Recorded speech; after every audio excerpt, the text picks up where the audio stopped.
इसलिए हमें क्या करना चाहिए, हम किस काम के लिए शरीर लेकर आए हैं, इसका ज्ञान ध्यान न हो पाना, वो मनुष्य शरीर से जिस काम का उद्देश्य बनाया जाता है उससे वंचित रह जाना है। जानते सब हैं ये मनुष्य तन बहुत अमूलक है, बड़ी भाग्य से मिलता है। क्यों है अमूलक? जब तक कोई दूसरा आपको ज्ञान नहीं कराता तब तक आप यही समझते हो कि अमूलक इसलिए है कि मनुष्य का शरीर मुश्किल से मिलता है।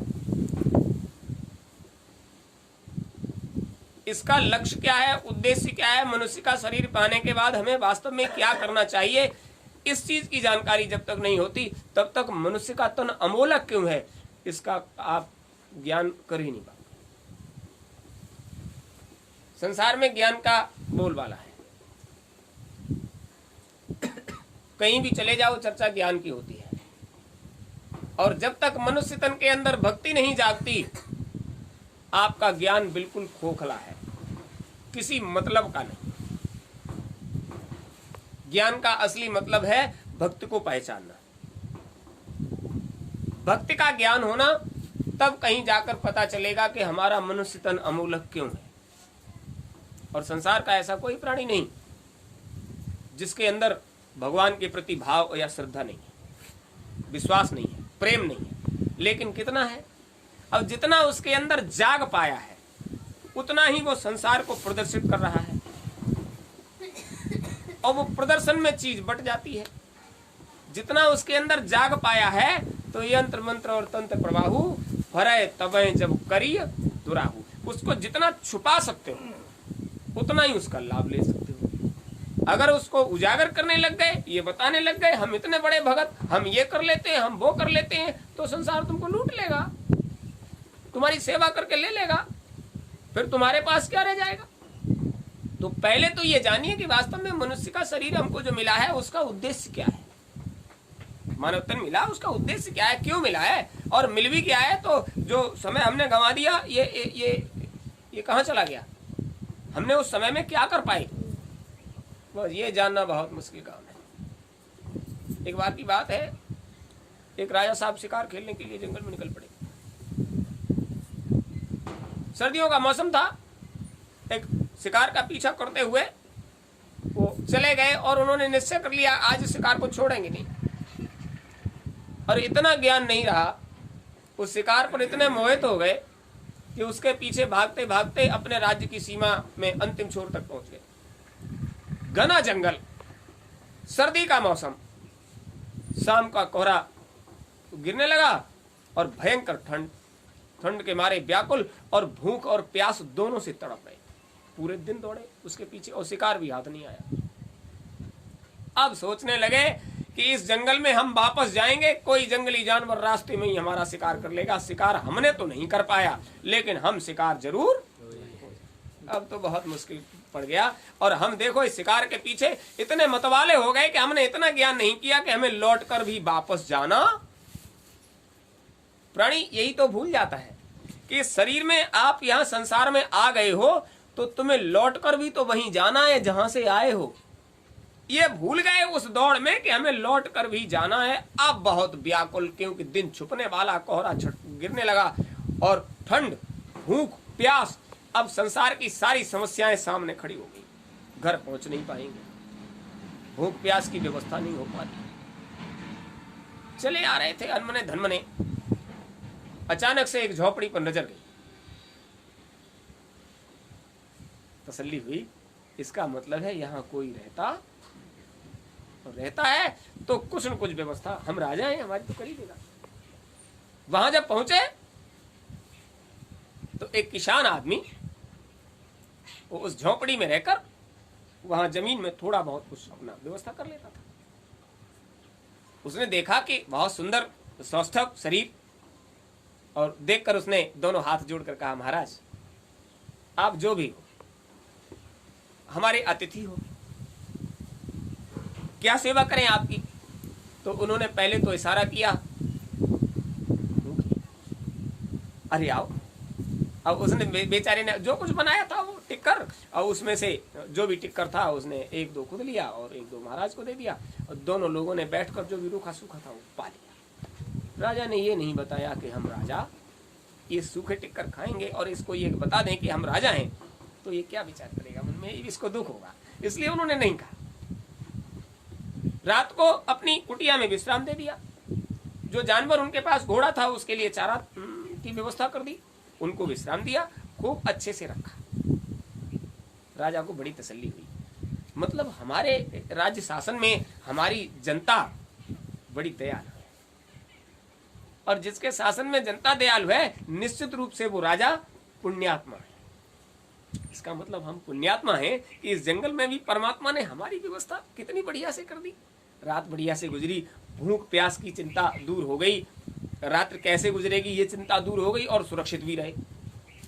सुबह महाराज जब चलने लगे तो उन्होंने कहा, किसान भैया हम आपके मित्र हैं, आपने हमारी बहुत बड़ी मदद की, संकट के समय में जो मदद करे वही मित्र, तो आप हमारे मित्र हो गए। आप क्या उम्मीद रखते हो हमसे? बोले महाराज क्या उम्मीद रखेंगे, आप जो भी हो, हमने आपका स्वागत किया, और अब आप जा रहे हो तो कभी इधर से निकलो फिर आ जाना, हमारी कुटिया आपकी कुटिया, अब तो कोई परहेज वाली बात ही नहीं। उन्होंने कहा बिल्कुल सही बात है, आप हमें जानते हो? बोले हाँ हम आपको जानते हैं। राजा ने सोचा इसने पहचान लिया क्या जानते हो हमारे बारे में? हम ये जानते हैं आप आदमी हो, आप जंगल में भटक गए थे, हमारी जाति बिरादरी के हो, आदमी हो तो हम भी आदमी हैं, आदमी की जाति के हो, जंगल में भटक गए थे और हमको अवसर मिला आपकी सेवा करने का। हम बड़े भाग्यशाली हैं कि हमने जंगल में रहकर भी किसी आदमी की सेवा की, और इससे ज्यादा क्या जानना है, और भी कुछ जानना है? राजा ने कहा इसका मतलब आप सिर्फ इतना ही जान पाए, हम आदमी होने के बाद भी और कुछ हैं, और कुछ हो गए आप बने रहोगे, हमें उससे क्या लेना देना। आपकी पहचान आप आदमी हो हमको हो गई थी, क्योंकि आदमी ही अपनी व्यथा किसी से कह सकता है। आप भूखे प्यासे थे, हमने सेवा किया, हमको पहचान हो गई कि आप वास्तव में आदमी हैं, और हमने आपका सेवा किया। अब आप ये बताइए और कुछ क्या हो? उन्होंने कहा हम इस देश के राजा हैं। जैसे ही कहा हम इस देश के राजा हैं, उस किसान का चेहरा लटक गया। हाथ जोड़कर उसने कहा महाराज आप राजा, 56 भोग पाने वाले, हम बड़े अभागे हैं कि आपके लिए उचित भोजन की व्यवस्था नहीं कर पाए। सूखे टिक्कर से तब हम भाग्यशाली थे जब आपको हमें पता नहीं था कि आप कौन हैं। अब हम बड़े अभागे हैं कि महाराज की सेवा हम महाराज के की तरह से नहीं कर पाए। अब हम बहुत दुखी हैं महाराज, हमारे सूखे टिक्करों को ही आप 56 भोग मान लेना। बोले वो तो हमने रात ही मान लिया, अब तो सिर्फ यही है कि हम भले ही राजा हैं लेकिन आप हमारे मित्र हो, इसलिए हम आपकी कुछ मदद करना चाहते हैं। बोले महाराज मदद के बदले में मदद तो हमने इंसान की थी, राजा की नहीं, और इंसान का फर्ज है कि जो भी दरवाजे पर आए उसका स्वागत करे, तो इसमें मदद की कोई बात नहीं है, ये कुछ नहीं, आप जाइए, हमें आपकी कोई मदद नहीं चाहिए। हम किसान हैं, धरती माँ की सेवा करते हैं और वो हमको अन्न देती है, हमारा जीवन पल जाता है, हमें आपकी मदद की आवश्यकता नहीं। हम आपकी सेवा के लिए, मदद के लिए जंगल में रह रहे हैं, हम बस बड़े भाग्यशाली हैं। बोले नहीं ऐसी कोई बात नहीं है, ये हमारा राज्य है, इसलिए आप कुछ दूर तक हमारे साथ चलिए। चलते हैं। वो घोड़े पर बिठाकर कुछ दूर ले गए और उन्होंने कहा देखो ये हमारा राज्य है और हमारे राज्य की सीमा है, ये जो वन में ये बगीची दिखाई दे रही है, ये आपको हमने आज से दे दी। ये पूरा बाग जो 4 दीवारी से बंद है, सुरक्षित है, और ये आपको हमने दे दिया। बड़ी अच्छी बात है, आप इसका कुछ भी करिए, आज से ये तुम्हारा हो गया। हम राजा हैं, ये तुम्हारा हो गया। उसने विचार किया, एक दिन भी जल नहीं लगाना पड़ा इनकी जड़ों में, सुरक्षा नहीं करनी पड़ी, और पला हुआ बाग मिल गया। अब चलो जो भी है राजा ने दे दिया, जिम्मेदारी है, आप कुछ भी करिए, आज से ये तुम्हारा। राजा साहब कहकर चले गए। अब वो विचार करने लगा, बाग तो हमको मिल गया, खेती पाती से तो गुजारा मुश्किल से हो पा रहा था, अब कुछ बाग से भी हो जाएगा तो अब थोड़ी राहत आ जाएगी जीवन में। ये सोचकर वो बाग के अंदर गया। उसने देखा कि बाग तो बहुत अच्छा है, लेकिन हम इसका करें क्या? तो विचार करने लगा, थोड़ा दूर है, शहर है, क्यों ना हम इस बाग की लकड़ी को शहर में बिक्री कर दें। विचार करने लगा, इतनी भारी लकड़ी शहर तक ले जाने का हमारे पास कोई साधन नहीं, तो हम बिक्री कैसे कर पाएंगे? अच्छा रहेगा इस लकड़ी को हल्का कर दिया जाए। अब उस बाग में से लकड़ी को काटे और ईंधन इकट्ठा करे, उसको जलाए, और जलाने के बाद उसका कोयला बनाए।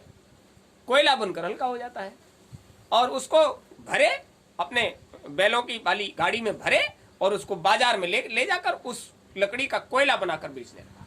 और उसको लगा कि अब हमारे जीवन में राहत आ जाए। अब उस खेती पाती से निवृत्ति पाए और बाकी लकड़ी को काटे, जलाए, कोयला बनाए और बाजार में बेच दे। सर्दियां गुजर गईं और गर्मियां भी गुजर गईं, और वो लगातार उस बाग को काटता रहा, जलाकर उसका कोयला बनाता रहा और व्यापार करता रहा। एक पेड़ बचा और तब तक बरसात आ गई, भयंकर बारिश हुई, ईंधन सारा गीला हो गया, और वो किसी भी शर्त पर प्रयास करे कि लकड़ी कैसे भी जल जाए। अब गीला हो गया तो जले कैसे? तो उसने विचार किया, अब लकड़ी तो जलने वाली नहीं, चलो जितना लकड़ी इसमें बन सकती है, हमारे बैल खींच सकते हैं, उतना काट कर लकड़ी को ही सोचते हैं कुछ पैसे तो मिल ही जाएंगे। उसने उस लकड़ी को काटा और गाड़ी में भर लिया, और गाड़ी अपने बैलों से ले जाकर बाजार में लगाई। एक व्यक्ति आया, उसने उसमें से एक लकड़ी उठाकर उसकी खुशबू को सूंघा और बोला, क्या करोगे, बेचोगे इसको? बोले, हाँ महाराज। तो ये इतनी लकड़ी कितने की दोगे? उसने कहा, इतनी का क्या मतलब? अरे कि इतनी का भी तो पैसा नहीं निकलेगा हमारे पास। कितनी सुंदर खुशबू आ रही है, तुमको ये पता है ये लकड़ी क्या है? क्या है? ये चंदन है, बेशकीमती चंदन है, इतनी लकड़ी का भी दाम हमारे पास से निकलेगा नहीं, और तुम कहते हो बेचोगे? अब उसे लगा कि लकड़ी इतनी कीमती है, कोयला तो हमने बहुत सस्ते में बेच दिया, और बड़ा प्रयास करके उसको काटा, जलाया और भर भर के लाया, तब उसको बेचा। बाग तो इसी लकड़ी का था पूरा, और पूरा बाग हमने काट कर कोयला बनाकर बेच दिया, और इतनी सी लकड़ी पकड़े खड़ा है, कहता है इसके भी पैसे नहीं हमारे पास, हम किसी बड़े व्यापारी से आपको मिलवा देते हैं। उस किसी सेठ को जानता था जो चंदन की लकड़ी का काम करता था, उसने आकर उस गाड़ी को देखा, उसने कहा, महाराज एक बार में नहीं दे पाएंगे पैसा, सेठ तो हम बहुत बड़े हैं, बड़े धनी मानी हैं, लेकिन इतनी लकड़ी का पैसा हम एक बार में नहीं दे पाएंगे, जो हमारे पास है उतना तो हम तुम्हें दे देंगे, बाकी का जो पैसा ईमानदारी से व्यवहार करेंगे, इसको तक पर काटा कराएंगे, और वजन के हिसाब से जो पैसा बनेगा वो जितना हमारे पास है दे देंगे, बकाया पैसा जब हमारी लकड़ी बिक जाएगी तब हम दे पाएंगे। जैसे ही उसने कहा कि जब लकड़ी बिक जाएगी तब दे पाएंगे, तो ये कितना हो सकता है? तो उसने उसकी जो कीमत बताई, वो कीमत सुनकर वो बेचारा किसान खोपड़ी पकड़कर उस गाड़ी के नीचे बैठ गया। अब सेठ और वो मझिया जो बीच में था, वो उसको बार बार हिलाकर पूछे, क्या हो गया भाई साहब? ए भैया किसान, क्या हो गया? तुम कुछ बोलते क्यों नहीं? किसान ने कहा, अब बोलने की जगह ही नहीं रही। क्या हो गया? महाराज, हो ये गया, इसका पूरा बाग हमको राजा साहब ने दिया था, और हमने पूरे बाग को काट कर कोयला बनाकर बाजार में बेच दिया। आज इतनी सी लकड़ी उस पेड़ में से काट कर ले आए हैं, जिसकी कीमत पूरे बाजार से नहीं निकल रही है, तो वो पूरा बाग कितनी कीमत का होता जिसे हमने कोयला बनाकर बाजार में बेच दिया। अब हमको ये बड़ा अफसोस होता है, एक पेड़ बचा है, कुल बाग तो सब हमने कोयला बनाकर बेच दिया। अब इस एक पेड़ में क्या हो जाएगा? पूरा बाग अनजाने में हमने उसका कोयला बनाकर बेच दिया। एक पेड़ से अब क्या हो जाएगा? सेठ ने कहा, एक पेड़ से तुम्हारी 7 पुश्तें बैठकर खा जाएंगी। उसने कहा, अब तो और ज्यादा अफसोस हो रहा है, जब एक पेड़ को काटकर 7 पुस्तों की का खर्च चल सकता है तो पूरा बाग हम अकेले ने ही काटकर जलाकर बहा दिया। हम इतने अभागे कि राजा साहब ने हम पर इतनी बड़ी दया की और इतने अभागे कि हमने उसकी कीमत को जाना ही। महात्मा जी एक पास में खड़े थे, उन्होंने कंधे को थपथपा कर कहा, अरे अब तक नहीं जाना, अब तो जाना, अब तो जान लिया, जितना जाना उतना ही, अब तो समझ में आ गया। बोले हुजूर समझ में तो आ गया, लेकिन अब क्या खाक समझ में आया जब जीवन की सारी दौलत मुफ्त में लौटा दी, तब समझ में आया। बोले नहीं, अभी तो बहुत जीवन बाकी पड़ा है। जब समझ में आया, जब जागो तभी सब। अभी एक पेड़ तुम्हारे पास है जो तुम्हारे जीवन भर के लिए पर्याप्त। महात्मा जी ने कंधे को थपथपा कर कहा, बेटा ये मनुष्य तन चंदन का बगीचा है। प्राणी इसको कोयला बनाकर इस माया के संसार में झोंकता रहता है।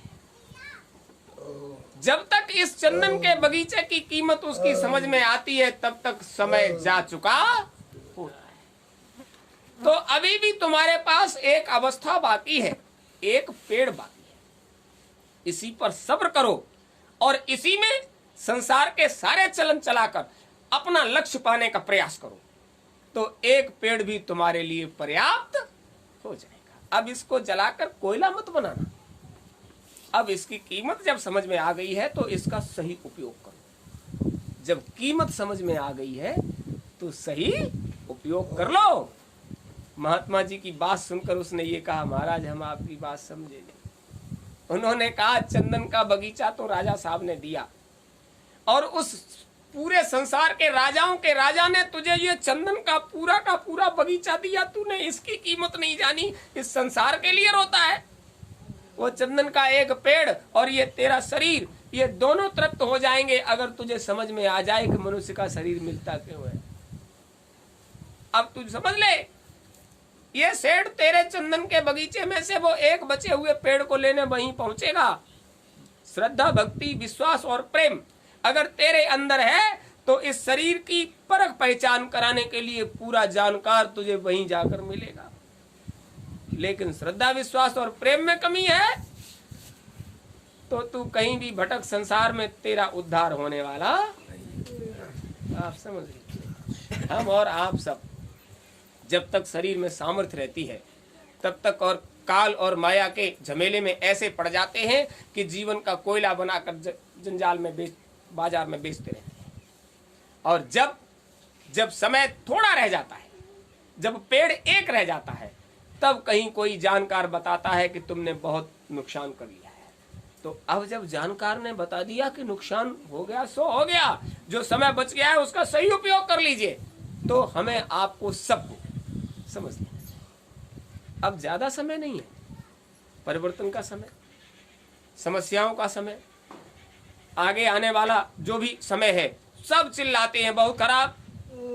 और गुरु महाराज ने तो सौ की एक बात कह दी थी, जब तक तुम खराब तब तक समय खराब, और जब तुम अच्छे हो जाओगे तो समय भी तुम्हारे लिए अच्छा हो जाएगा। कोई समय खराब नहीं है। मनुष्य का शरीर मिल तो गया, और जब तक उसके उपयोग, उसके लायक वो शरीर पाकर आपको क्या करना चाहिए ये जानकारी देने वाला जब तक नहीं मिला, तब तक हम सब अभागी रहेंगे। और जब कोई जानकार मिल गया और उसने आपको बता दिया कि आप कोयला बनकर बिक रहे थे, आप चंदन हो, आपकी ये कीमत है, आप अपने आप को पहचानो, तुम्हारी खुशबू देखकर, तुम्हारी खुशबू को पाने के लिए संसार में दौलत लुटाने वालों की कोई कमी नहीं है।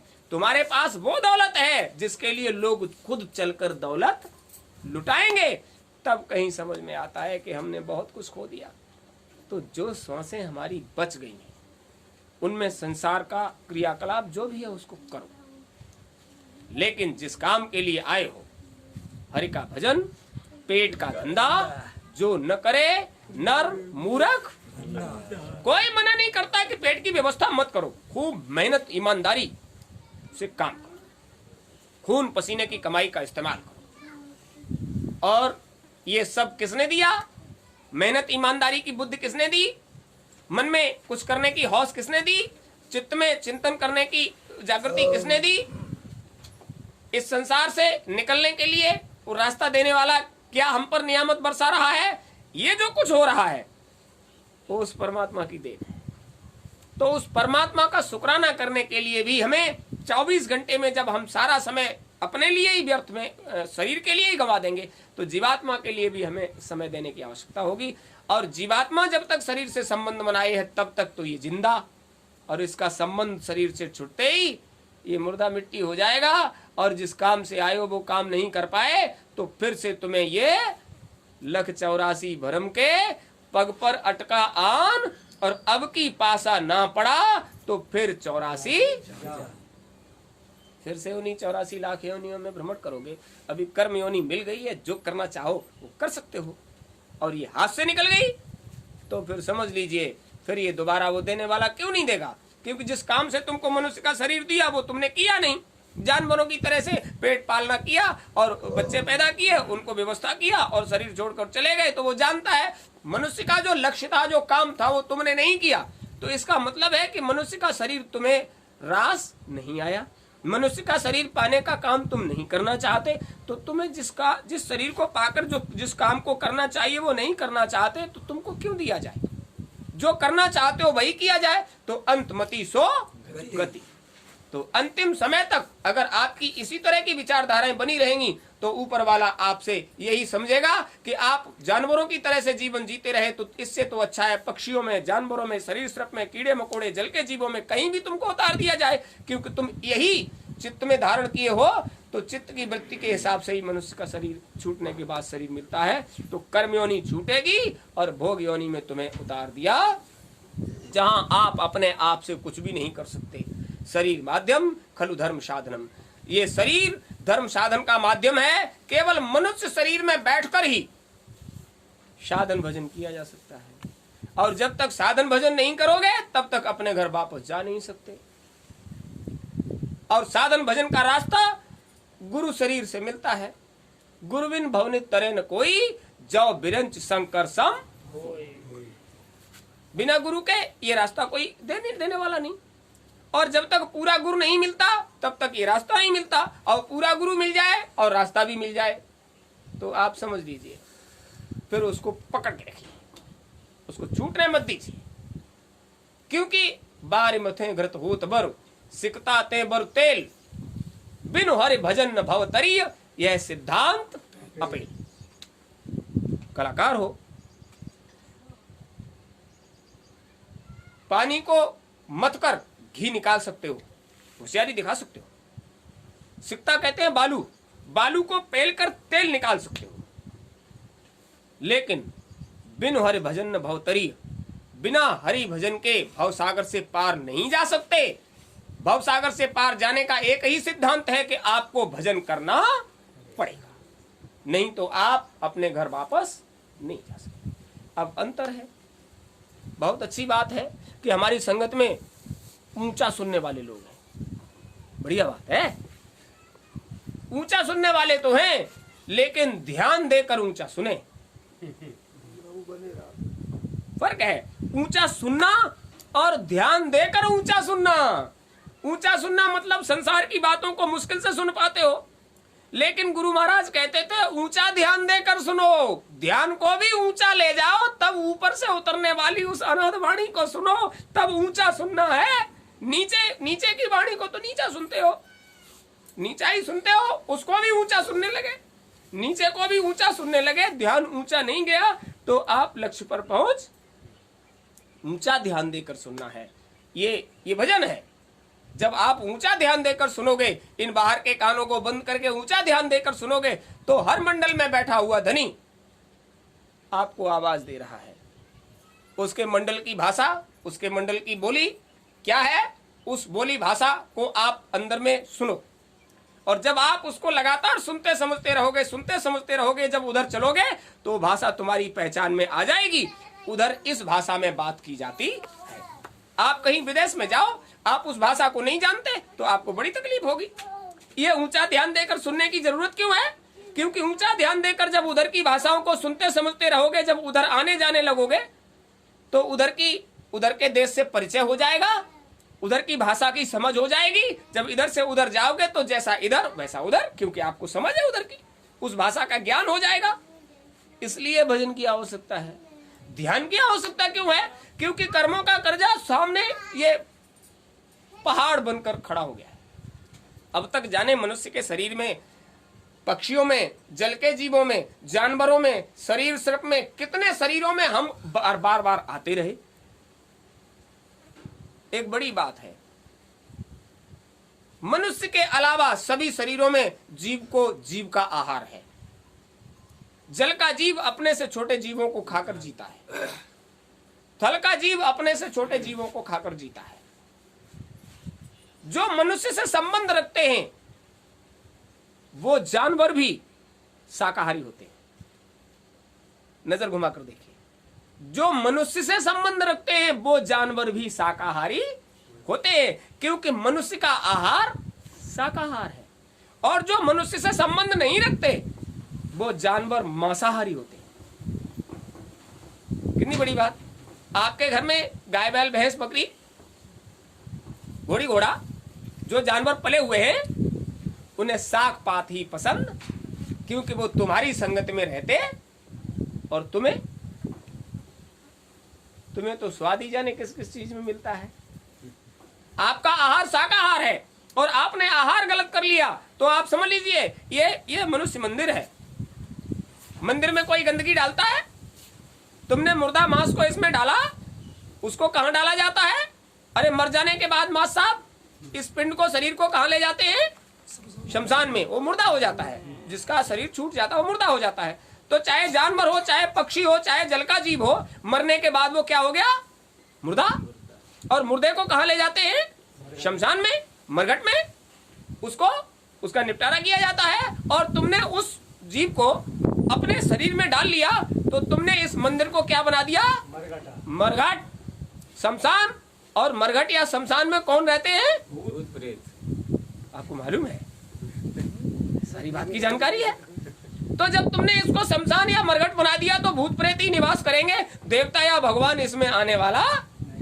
और जैसी संगत वैसी रंगति। तो जैसी संगत में आप रहोगे, गलत खान पान, भूत प्रेतों की संगत में रहोगे, तो भगवान श्री कृष्ण ने गीता में कह दिया तुम भूत प्रेतों की संगति करना चाहोगे तो हम भूत बनकर पूजा ले लेंगे और तुम्हें भूत बना लेंगे और भूत बनाकर भी तुमको जियाएंगे। देवता बनकर पूजा करोगे तो देवता बनकर पूजा लेंगे, मनुष्य बनकर पूजा करोगे तो हम तुम्हारी पूजा लेने की सामर्थ्य। क्योंकि मनुष्य का ही शरीर एक ऐसा है जिसे पूजा की जानकारी अगर हो जाए, मतलब पूर्ण, जा से मतलब जानकारी, जिसे पूर्ण जानकारी हो जाए वो हमसे आगे निकल जाएगा और हम पीछे रह जाएंगे। तो हम उसकी पूजा लेने की सामर्थ्य नहीं रखते। हम तो उन्हीं लोगों की सामर्थ्य रखते हैं जो संसार में देवता और भूत प्रेतों को पूजते हैं। मनुष्य को जब अपनी वास्तविक जानकारी हो जाती है तो ईश्वर अंश जीव अविनाशी, चेतन अमल सहज सुखराशि, जब ये जानकारी हो जाएगी कि ये जीवात्मा जीव अविनाशी, ये तो अविनाशी है, वो भगवान को भी शरीर छोड़ना पड़ता है। तुम्हारे यहाँ जितने भगवान आए सब हैं, शरीर उन्हें भी छोड़ना, लेकिन अविनाशी जीव कभी मरता। भगवान श्री कृष्ण ने बता दिया था, नैनम चिन्नति शस्त्राणि नैनम दहति पावका न चैनम क्लेद्यन्ति आपो न शोषयति मारता। जीवात्मा के साथ ये कभी नहीं हो सकता। हथियार काट नहीं सकता, आग जला नहीं सकती, हवा सुखा नहीं सकती, पानी गला नहीं सकता। और तुम्हारे शरीर को हथियार से काटो, आग से जलाओ, पानी में डालकर गलाओ, मिट्टी में डालकर खत्म कर दो, हवा से सुखाओ, कुछ भी कर सकते हो शरीर का, लेकिन जीवात्मा का कुछ भी होने वाला।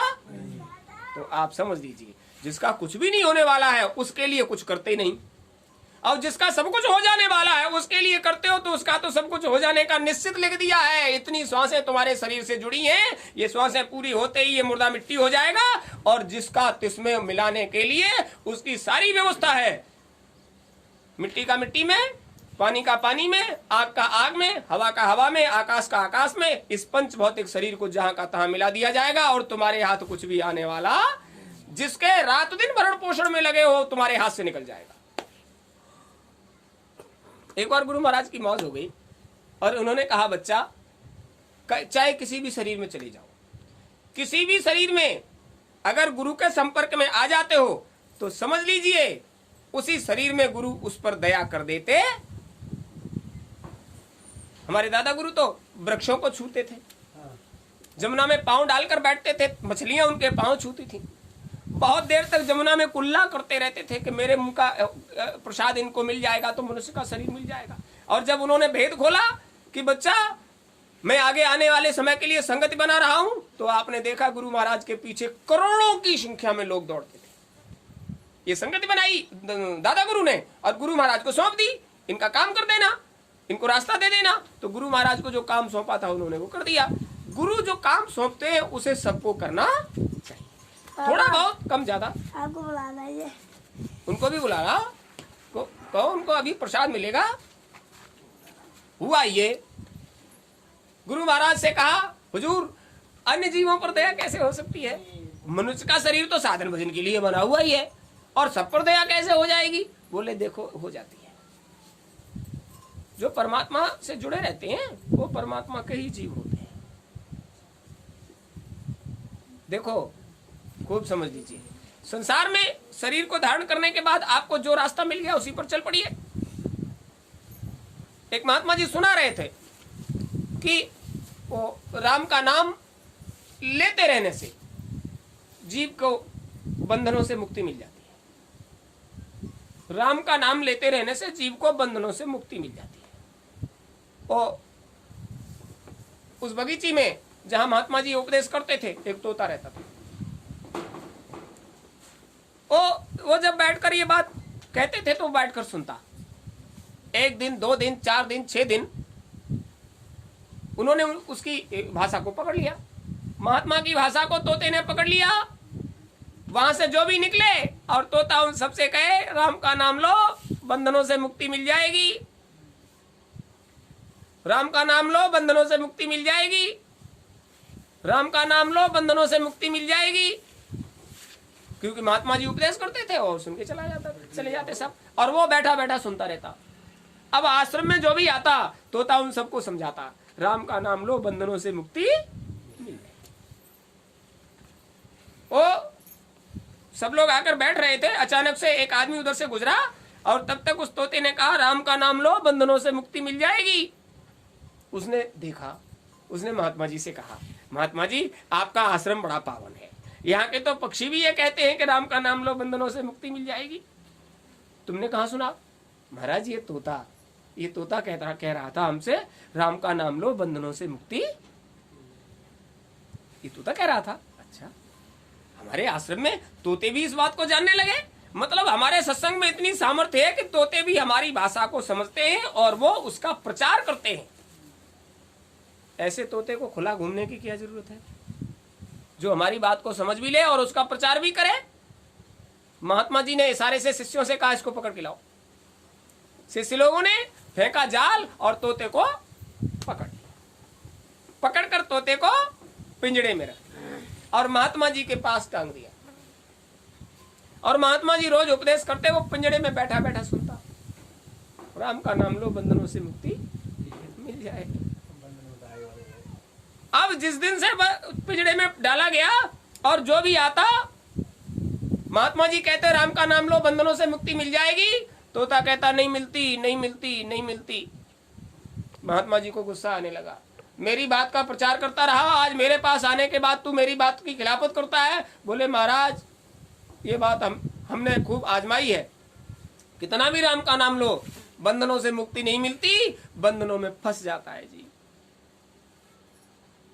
अचानक से महाराज का दौरा हुआ, राजा साहब आए आश्रम में। उस तोते को देखकर राजा साहब ने कहा, महाराज आपने तो तोता भी पाल रखा है। हाँ, लेकिन महात्माओं के ज्यादा संपर्क में रहने के बाद जीव उनकी मुखालफत करने लगता है।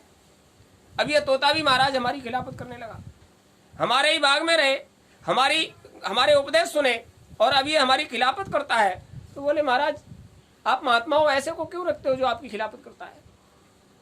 ठीक कहा आपने। आपका विचार क्या है? महाराज इस तोते को हमें दे दो, हम ले जाएंगे, इस तोते को हम रखेंगे। महात्मा जी ने सोचा अब ये खिलाफत करने लगा तो अच्छा है, क्यों ना हम इसको राजा को दे दें, बात बन जाएगी। उन्होंने उठाया और तोते को राजा को पकड़ा दिया। राजा साहब ने कहा अब तुम फकीरों महात्माओं के पास नहीं हो जो इन लोहे लक्कड़ के पिंजड़ों में रहो, हमारे पास आ गए हो, हम तुम्हें सोने के पिंजड़े में रखेंगे। उसने निकाला और हीरा जड़े सोने के पिंजड़े में तोते को रख दिया। यहाँ रहिए, मौज लीजिए। बोले महाराज पिंजड़ा तो पिंजड़ा है, चाहे हीरा मोती से जड़ दीजिए, चाहे लोहे लक्कड़ का बना दीजिए, हमारी स्वतंत्रता पर जो प्रतिबंध लगा है वो सोना चांदी लोहा लक्कड़ कुछ भी सही, हम तो आज परतंत्र के परतंत्र हैं। तब तक राजा ने कहा महात्मा जी कह रहे थे राम का नाम लो बंधनों से मुक्ति मिल जाती है। महाराज बिल्कुल झूठ, राम के नाम पर विश्वास करने से आज हम बंधन में पड़े। इसी नाम का प्रचार कर रहे थे इसलिए हम आज बंधन में पड़े। ऐसे मुक्ति नहीं मिलेगी। मुक्ति मिलती होती तो आज पिंजड़े में नहीं, आजाद पंछी थे, हम घूम रहे विचरण कर रहे होते, हम आज झंझट में पड़ गए महाराज। चलो कोई बात नहीं, थोड़ा बहुत हो भी जाता है कभी कभी। तुम थोड़ा मुश्किल में आ गए हो तो अब चिंता मत करो, जल्दी मिलेगी मुक्ति। कैसे मिल जाएगी? अरे मालिक चाहेगा तब मिल जाएगी, राम चाहेंगे तो मिल जाएगी। बोले राम ने चाहा तभी तो बंधन में पड़ गए। अचानक दरवाजे पर आवाज लगी। महाराज एक महात्मा जी दरवाजे पर आए, वो आपका दर्शन चाहते हैं। महाराज ने कहा हम तो वैसे भी महात्माओं के चरण सेवक हैं, चलो हम वहीं चलते हैं। वो चल कर आए, महात्मा के चरणों में सर नवाकर कहा महाराज आज्ञा करो, क्या सेवा करें आपकी? उन्होंने कहा यहीं दरवाजे पर कर दोगे सारी सेवा? बोले नहीं महाराज महल में चलो। ले गए महल में, पाद प्रक्षालन कराया, खूब हाथ मुंह धुलवाया, पानी पिलाया, ऊंचे आसन पर बिठाया, महाराज के लिए भोजन की व्यवस्था कराई गई। जैसे ही वो गए अंदर कहने के लिए महात्मा जी आए हैं उनके लिए भोजन की व्यवस्था करो, तब तक तोते ने कहा महात्मा हो, हाँ ये प्रचार तो नहीं करते कि राम का नाम लो बंधनों से मुक्ति मिल जाती है? बोले प्रचार तो नहीं करते लेकिन तुम्हारे लिए तो आए ही है। ये प्रचार नहीं करते लेकिन तुम्हारे लिए हम आए हैं यहाँ, हम भूखे पेट वाले महात्मा नहीं हैं, हम तुम्हारे लिए आए हैं। बोले महाराज तुम आ भी गए तो क्या हमें ले चलोगे? बोले नहीं, हम तुम्हें आजाद कराने आए हैं। तुम संसार में प्रचार करते हो कि अब राम का नाम लेने से मुक्ति नहीं मिलती। अरे राम का नाम लेने से भी मुक्ति तब मिलेगी जब उसका कोई जानकार मिलेगा। मुक्ति के लिए गुरु चाहिए, गुरु बताएगा किसका नाम कब कहां कैसे लिया जाएगा, उसकी भाषा को समझो और उसको समझ के आगे बढ़ो, तब मुक्ति मिलेगी। ऐसे ही कोरे न मन से लिया, न बुद्धि से, न चित्त से, न अहंकार से जीव डुलाते रहे तो मुक्ति कैसे मिल जाएगी? उसका उद्यम किया तुमने? बोले महाराज उन्होंने जो समझाया सिखाया वो हम कर रहे हैं। बोले इसीलिए तो बंधन में पड़े हो। हम समझाते हैं और सिखाते हैं, युक्ति यतन ही हमेशा सफल होता है। मुक्ति के लिए युक्ति करनी पड़ती है। तुमने क्या युक्ति की? जीव डुलाते रहे तो क्या मुक्ति मिल जाएगी? ठीक पड़े हो। अरे लोहे लक्कड़ से निकलकर सोने चांदी के हीरे जवाहरात के पिंजड़े में पड़े हो, और क्या चाहिए? बोले महाराज आजादी चाहिए, न सोना चाहिए न हीरा जवाहरात, आजादी चाहिए। अरे तो मुक्त होना चाहते हो? हाँ मुक्त होना चाहते हैं तो हम युक्ति बताते हैं, तुम उसको कर लेना। जब रानी साहिबा आए तो उनकी बहुत प्रशंसा करना और रानी तुम पर खुश हो जाएगी और वो तुम्हें यहाँ से घर महल में ले जाएगी। उसके पास रहना, मीठी चुपड़ी करना, बहुत प्रेम की बातें करना उससे, और समय पाकर श्वास को रोककर मुर्दे मिट्टी की तरह से शरीर छोड़कर लेट जाना। वो ज्यादा ज्ञान नहीं रखती है, उसे लगेगा कि तुम मर गए, और मरे मुर्दे का कोई ग्राहक नहीं होता, वो तुमको आजाद कर देगी। युक्ति हमारी समझ में आ गई। हाँ हुजूर, श्वास को रोकना पड़ेगा, संसार को भुलाना पड़ेगा, और तब तक जब तक तुम्हें मुक्ति नहीं मिल जाती। महाराज तब तक आ गए। चलो महाराज भोजन व्यवस्था। बोले महाराज हो एक दो टिक कर दे दो, आगे कहीं जाकर कर लेंगे, हम वो महात्मा नहीं जो किसी के चौके में बैठकर खाएं। जो कुछ आया झोली में डाला और वो निकल लिए। युक्ति तो बता गए। गुरुबिन भवने तरे न कोई, जाओ बिरंच शंकर सम। बिना गुरु के मुक्ति कहाँ रखी है। बस वही हुआ, मौज हो गई मालिक की, निकल पड़े। रानी साहिबा आई, बहुत प्रशंसा किया। महारानी आप बहुत सुंदर हो, आपकी प्रशंसा के चर्चे हम जहां भी जाते थे। रानी साहिबा बड़ी सुशील, लज्जाशील, दया और ममता की मूरत। आपका दर्शन पाकर हम धन्य हो गए।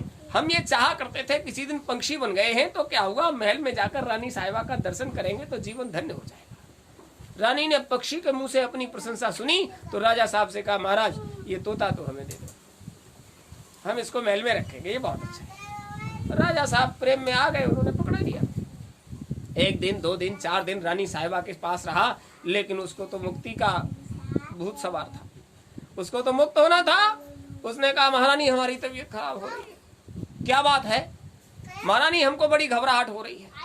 क्या बात है? महारानी अब हमसे बैठा नहीं जाता। रानी ने कहा, कोई परेशानी है?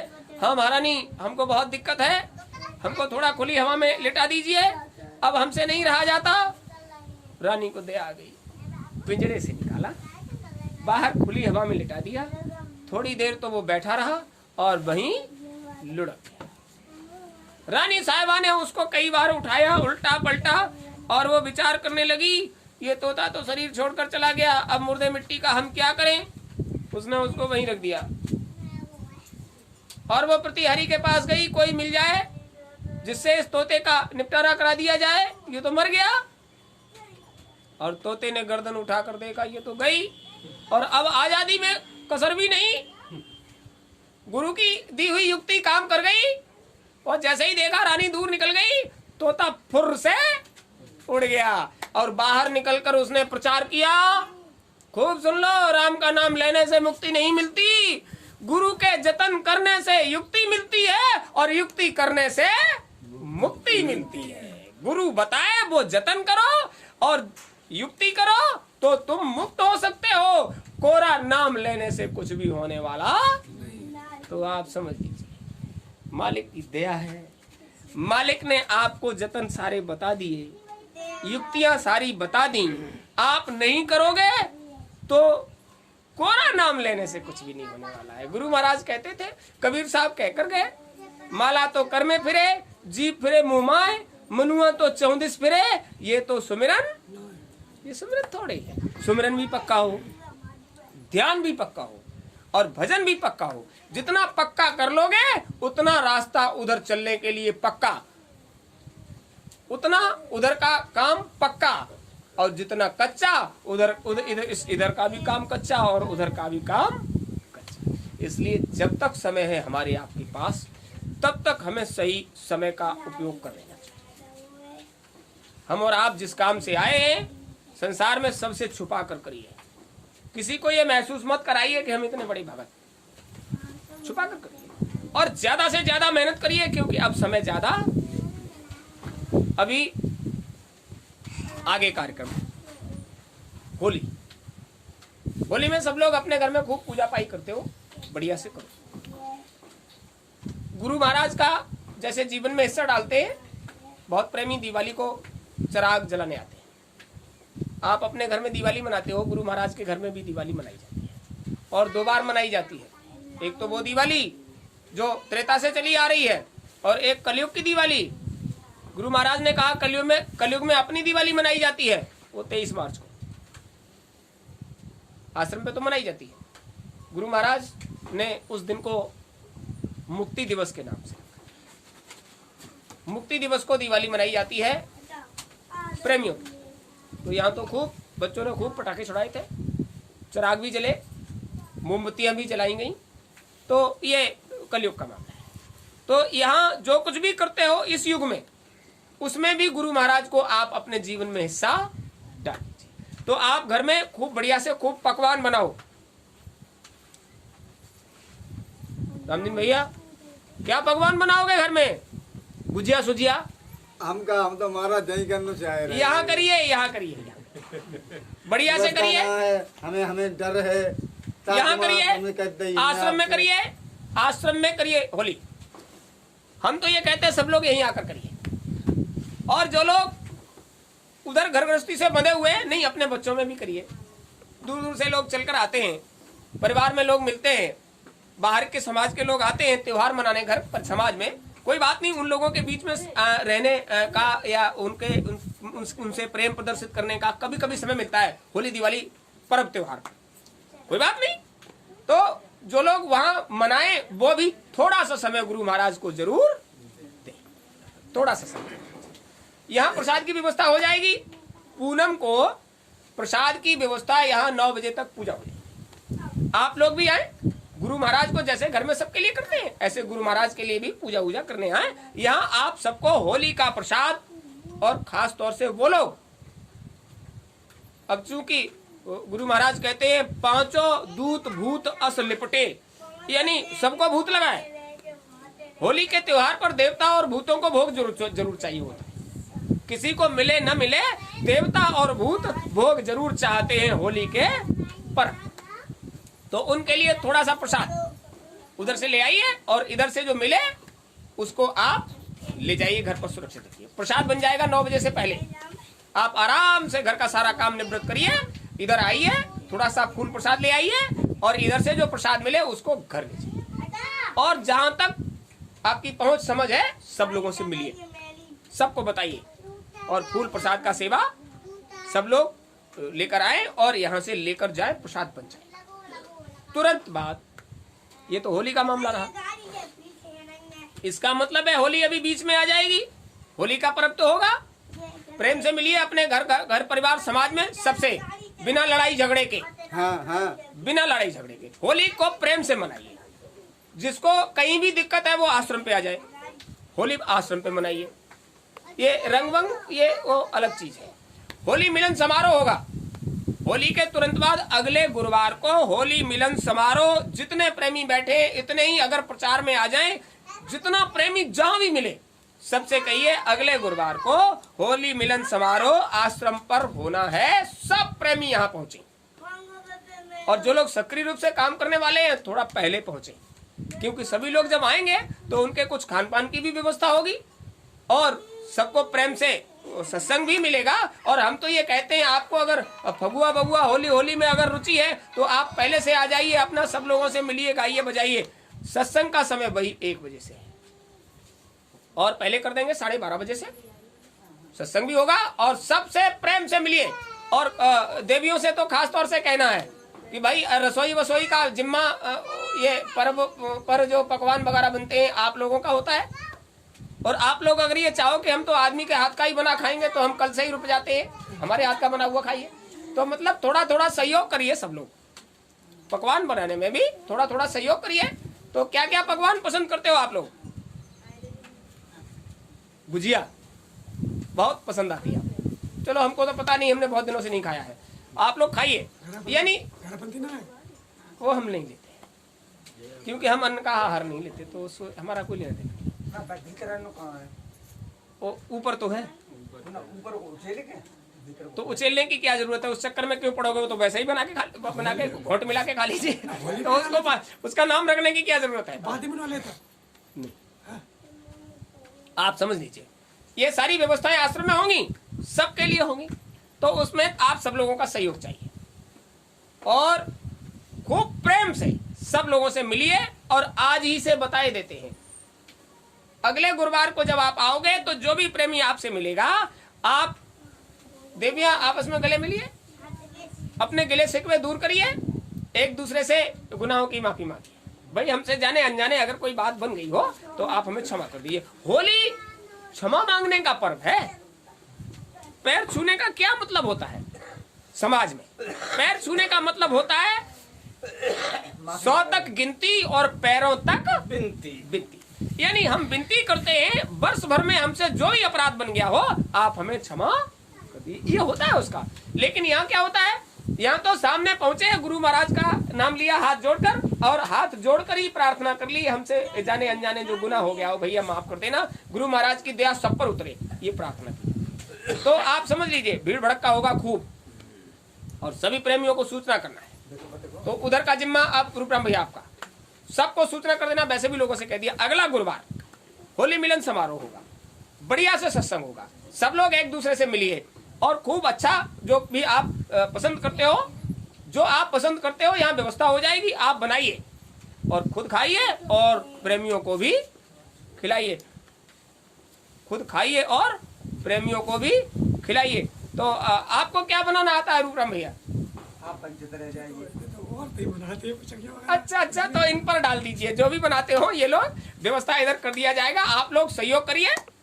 रामदीन भैया आप समझ लीजिए, आप होली का पर्व आश्रम में मनाइए, आपकी सारी व्यवस्था हो जाएगी, आप यहीं रहिए, मस्त होकर रहिए।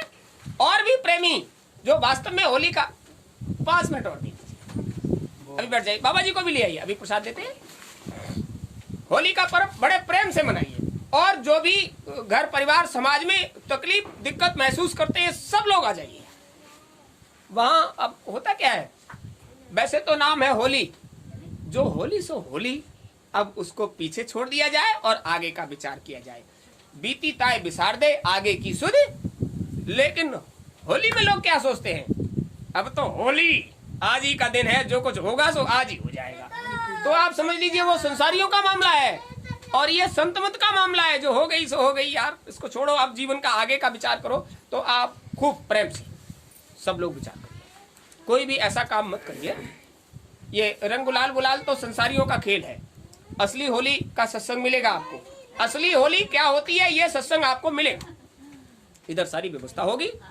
और मन में ये गुबार मत लाइएगा, कभी कभी प्रेमियों का क्या हो जाता है, मन में ये गुबार लाते हैं, अरे यहाँ ये सब होगा और कैसे क्या करेंगे। तो आप गुबार मत लाइए, मालिक के दरबार में सब व्यवस्था मिलेगी। सेवा भी आप लोग ये विचार कर अभी मत डालिए, क्योंकि अब तो सेवा का एक ही उद्देश्य बनाइए, जेठ तेरस का कार्यक्रम गुरु महाराज का भंडारा, खूब जमकर सेवा करो, तन से करो, मन से करो, धन से करो। और जेठ तेरस का कार्यक्रम आने से पहले आज छत की छाया, इसके लिए होली कार्यक्रम होते ही काम शुरू हो जाएगा आश्रम पर। और अब आपको इंतजार करने का समय, अब तो जो कुछ कर सकते हो करो, क्योंकि अब ज्यादा समय नहीं, चैत और बैसाख 2 महीने का समय है और 2 महीने में ही सारी व्यवस्था कर देनी, भंडारे की भी व्यवस्था और आश्रम में मंदिर निर्माण की जो सेवा चल रही है उसकी भी व्यवस्था। उसके लिए कुछ और भी उद्यम उपाय करेंगे। तो होली कार्यक्रम में, होली मिलन समारोह में जितने प्रेमी आ जाए, ज्यादा से ज्यादा प्रेमियों को यहाँ पहुंचाकर और सब लोग आपस में मिलकर अपने अंतर का गुबार निकालकर मालिक की दया का प्रसाद पाओ और जीवन की असली मौज लो। जय गुरुदेव।